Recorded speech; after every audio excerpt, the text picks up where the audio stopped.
started playing chess when she... Ammar Waqqaf is a political analyst. He joins us now via Skype from London.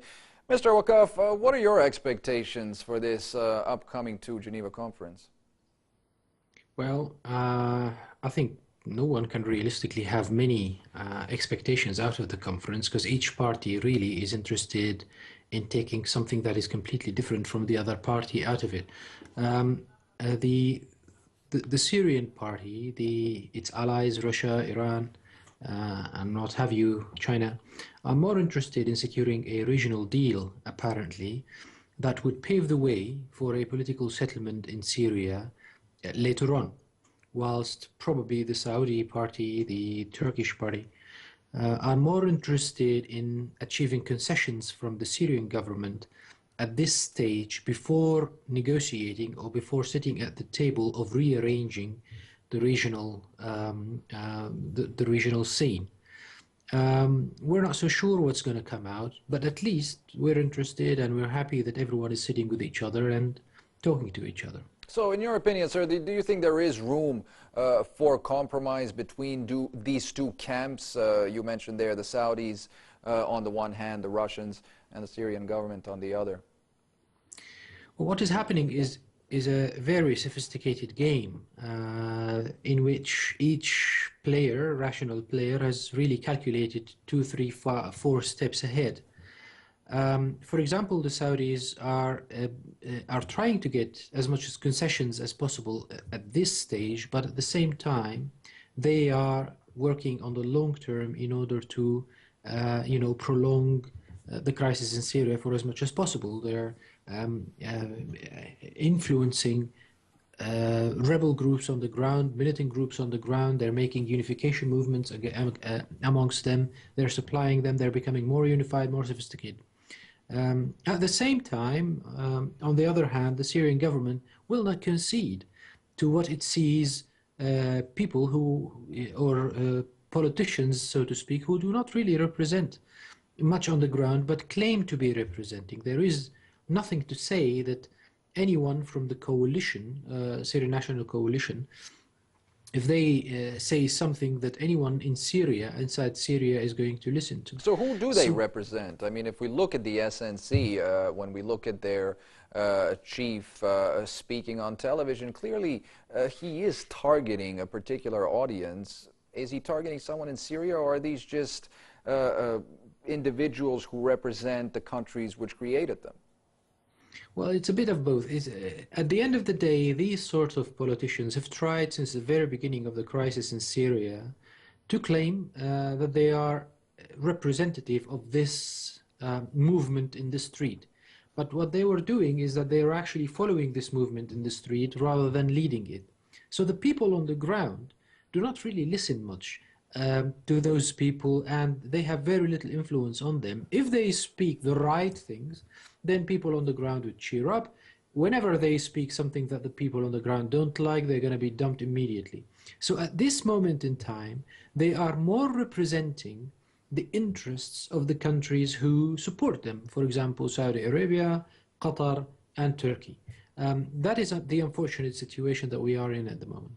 Okay, you touched a moment ago on the militant infighting that is going on in Syria. Do you think that countries like Saudi Arabia, Qatar, and Turkey, which finance a lot of these groups, are in a position to rein in these militias should there be some sort of an agreement coming out of Geneva? Well, I think pulling the plug is the safest sort of strategy in that case. Whenever they cannot really control those people, they just pull the plug and they deprive them of money, of weaponry, of intelligence, and of coordination, in a sense. So they can influence them, that is for sure. But I don't think they are now ready. I don't think the Saudis especially are ready really to strike a regional deal. We have to understand the Saudi is a fierce opponent to Iran attending Geneva II. And if we take into consideration that the Syrian camp, Syria, Iran, Iraq, for example, Russia, they regard this particular phase of Geneva to be more of a regional talk, more of a prelude to a sort of regional settlement, then we can only understand the Saudi position as being not ready to sit on the table yet with the likes of Iran, with the likes of Syria, and redraw the map in the Middle East, obviously the interests map. Right, right. So I mean, practically speaking, is there any purpose to Geneva II without the presence of the Iranians there? I think the Iranians are present, whether anyone likes it or not. Nobody really expects that Geneva II at this stage is all about Syrian factions sitting with each other. This is definitely more of a regional deal. Look at the Syrian delegation, for example. It's all made of officials of the foreign ministry. You know, the foreign minister, his deputy, the ambassador to the UN, the foreign affairs advisor to the president, and what have you. They're obviously expecting a sort of foreign affairs rather than a domestic affairs negotiation in Geneva. This is on one side. On the other side, the Syrian National Coalition do not represent all the Syrian opposition. They don't even represent the National Coalition itself. There have been splits. We've heard that the Syrian National Council today as well has withdrawn from the coalition. There are like 45 people who withdrew from the coalition, resigned from the coalition about 10 days ago in protest. And there are militant groups on the ground who are saying, you know, if the coalition goes to Geneva, they don't represent us anymore.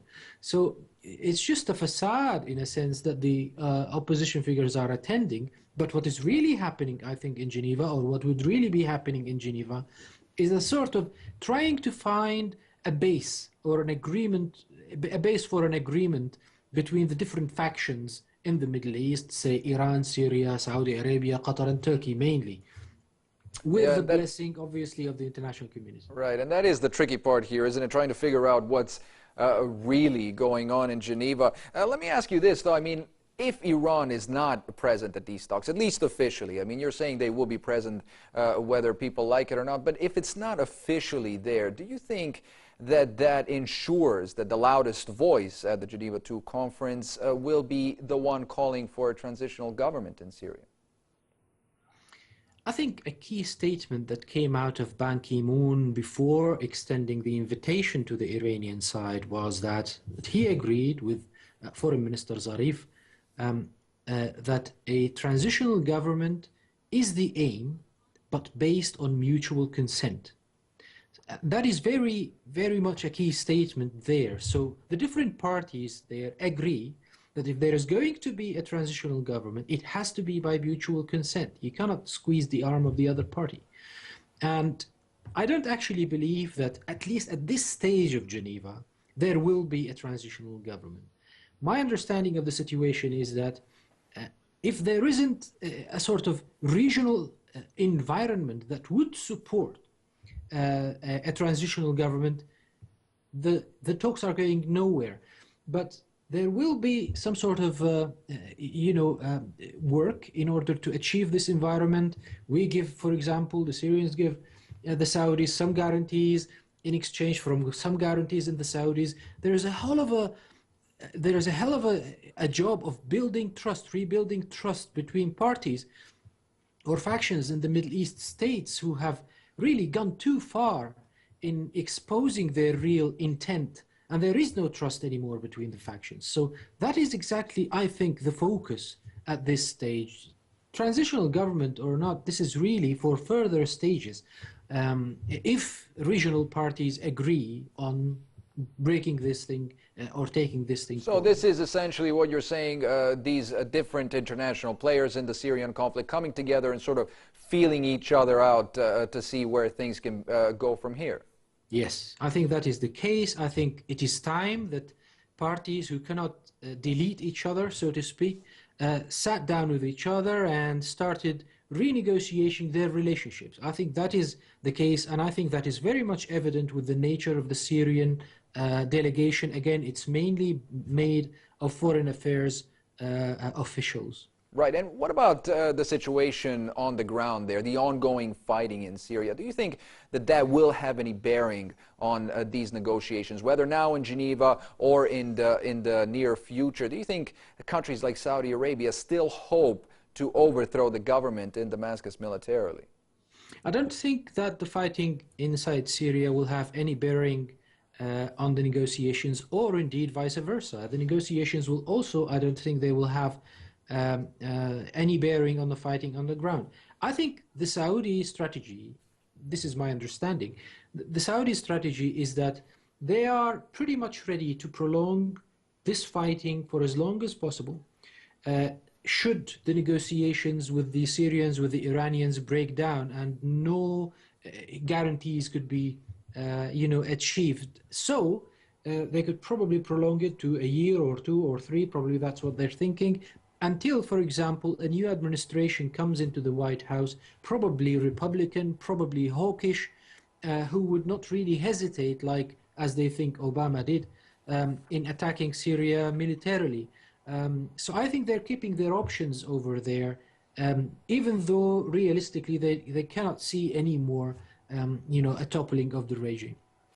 Mr. Waqqaf, very good to get your thoughts on this. That was political analyst Mr. Ammar Waqqaf joining us from London.